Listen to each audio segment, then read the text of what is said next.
Locked-in syndrome is a medical condition where a patient is almost completely paralyzed.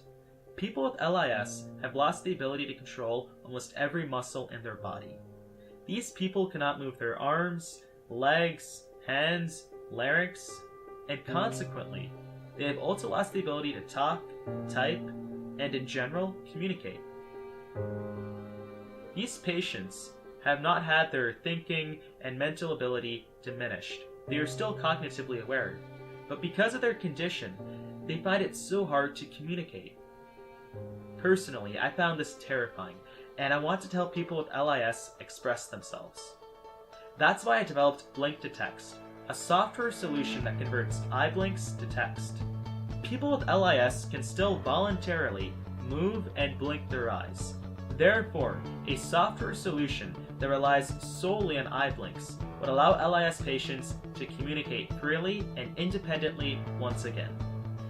The software automatically cycles through rows of characters and buttons. To select a specific row, a user just blinks. And then, to select a specific element in that row, a user just blinks again. Blink to Text uses natural language processing to predict the next word that the user will blink. This speeds up the number of words that a user can blink per minute. Currently, Blink to Text has a word per minute average of 1.96. This is pretty competitive to other similar communication systems. Stephen Hawking can currently communicate at 1 word per minute. Although, it's pretty important to keep in mind that Stephen Hawking's vocabulary is probably much more complex than the lexicon we used to test our system. Patients can send their messages as an SMS via the software. Thus, even if a patient is bedridden, their messages can still travel far and wide. Blink to Text uses computer vision algorithms to determine if a person is blinking or not. Specifically, the software uses Haar cascades and Huff transforms to analyze the video feed. The software needs to differentiate between voluntary blinks and involuntary blinks, because we blink unintentionally quite often.